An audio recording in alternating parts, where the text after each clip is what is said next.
Hello and welcome to BYJU'S Exam Prep IAS. Let's begin today's session of the daily quiz with question number 1 on your screen. Consider the following statements with regards to ordinance making powers of the governor. Number 1. The governor can promulgate an ordinance when the legislative assembly is not in session in case of the unicameral legislature, or when both legislative assembly and the council are not in session in case of a bicameral legislature. Second, his power to promulgate ordinances is one of the discretionary powers given to the governor.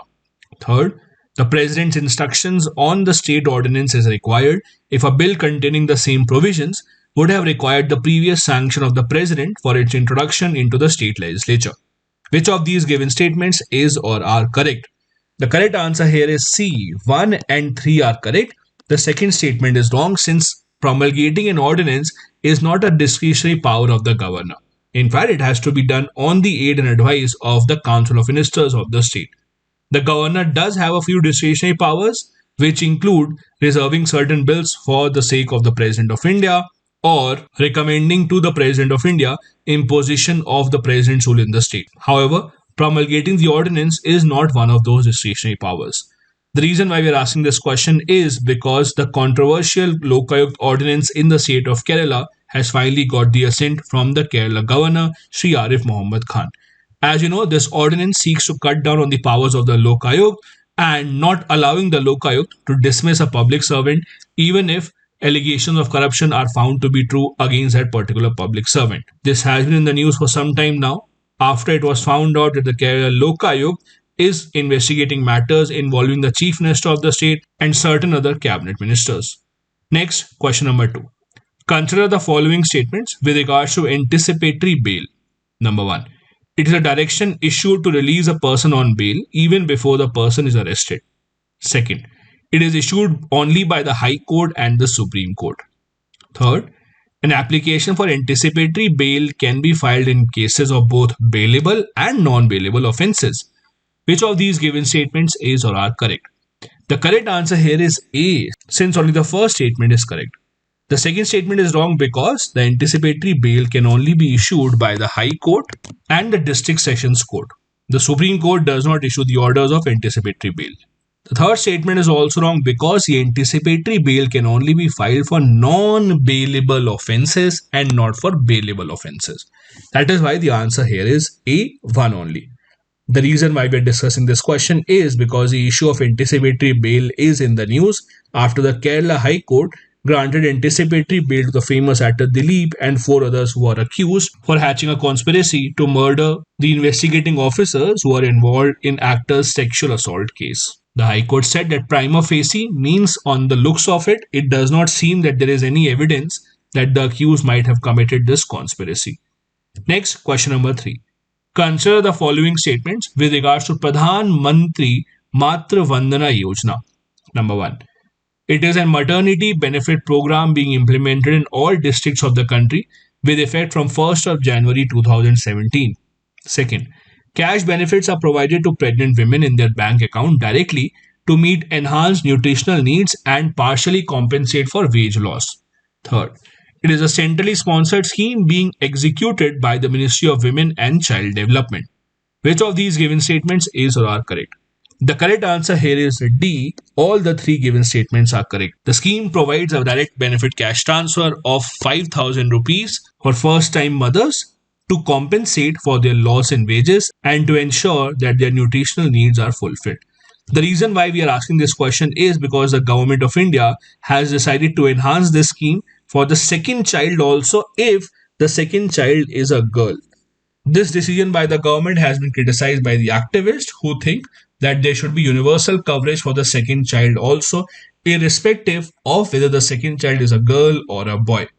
This scheme was launched in 2017 and provides 5,000 rupees for the birth of the first child to compensate the women. It is combined with another similar scheme called Janani Suraksha Yojana, under which 1,000 rupees are given for institutional birth so that in total the women gets 6,000 rupees. One of the objectives of the scheme is to improve health-seeking behavior of women, and the first installment of 1,000 rupees therefore is given only after ascertaining early registration of pregnancy, while the second installment of 2,000 rupees is given after the antenatal check after 6 months of pregnancy, while the final remaining installment of 2000 rupees is given after registration of the childbirth and vaccinations for the newborn are already done.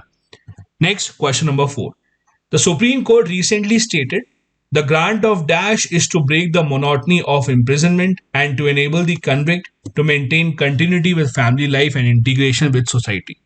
Although dash can be claimed without a reason, the prisoner does not have an absolute legal right to claim dash. The grant of dash must be balanced against the public interest and can be refused to certain categories of prisoners.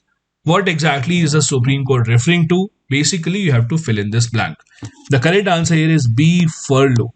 The Supreme Court in a recent judgment said this about furlough, thereby deciding once and for all that furlough is not an absolute legal right. Although it can be claimed without a reason, but certain category of prisoners can also be refused the furlough in the interest of the public. The reason why we're discussing this question is because of this news that the Dera Sacha Sauda chief Gurmeet Ram Rahim Singh was released from jail on a furlough of 21 days to meet the family members who are in Gurugram. Next, we have a previous year question from 2020. Along with the budget, the finance minister also places other documents before the parliament, which include the macroeconomic framework statement. The aforementioned document is presented because it is mandated by number 1, long-standing parliamentary convention. Second, Article 112 and Article 110 of the Indian Constitution. Third, Article 113 of the Constitution of India.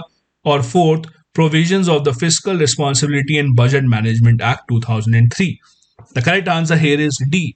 It is presented by the finance minister as a part of the FRBM Act of 2003. Not just this, the FRBM Act of 2003 also mandates that the government must lay before the parliament two other policy statements, including the medium-term fiscal policy statement and the fiscal policy strategy statement. Thus, these three together should be placed in the parliament by the government. The act was passed to ensure intergenerational equity in fiscal management so that the present government spends within its limits so that there is no additional pressure put on the future governments to come and take its place. It will also enhance transparency in the fiscal operation of the government with all the data being in the public purview. Next, we have a fact of the day, and today we will be discussing about India's increasing exports in the light of India and Philippines finally signing the agreement under which BrahMos supersonic cruise missiles will be delivered to Philippines from the BrahMos Aerospace Private Limited. This is the first export order for this missile, which is a joint venture between India and Russia and is a major boost to India's defense exports program. Notably, the Prime Minister also yesterday in the Lok Sabha during his long speech mentioned the fact that India has been making a name in the defense export field over the past few years. The government wishes to achieve a manufacturing turnover of $25 billion, including exports of 35,000 crore rupees in aerospace and defense goods and services by 2025. The Philippines wants this missile specially for its coastal defense management system, which is under the Philippines Navy. It began with an anti-ship missile, while over the years several other variants have also been developed, and now the missile is capable of being launched from land, sea, subsea, or air against surface and sea-based targets. It has constantly been improved and upgraded. India's admission into the MTCR group has further extended the range and the payload capacity of the missile. The current range of the missile stands at 450 km and will subsequently be increased to 600 km. Apart from Philippines, the Indian government is in talks with similar orders from other nations in West Asia as well. Philippines is looking at several other military procurements from India as well, including the Dhruv Advanced Light Helicopters and the Dornier aircrafts, under the $100 million line of credit extended by India. India has already supplied bulletproof jackets made in Kanpur to Philippines in the past. It is worth noting that between 2016-17 and 2018-19, India's defense exports increased from 1,500 crore rupees to close to 11,000 crore rupees, showing an improvement of 700% growth. As per the government's data, defense exports for 2020-21 stood at 8,434 crore rupees, while the export target for 2021-22 was about 10,000 crore rupees. A lot of credit for this increase in the export has to be given to government's intentions of giving no objection certificates in a quicker manner, extending line of credit to foreign countries who want to import defense products from India, and promoting defense exports. The draft Defense Production and Export Promotion Policy 2020 will also be finalized very soon. This is it for today's video. Thank you so much for watching.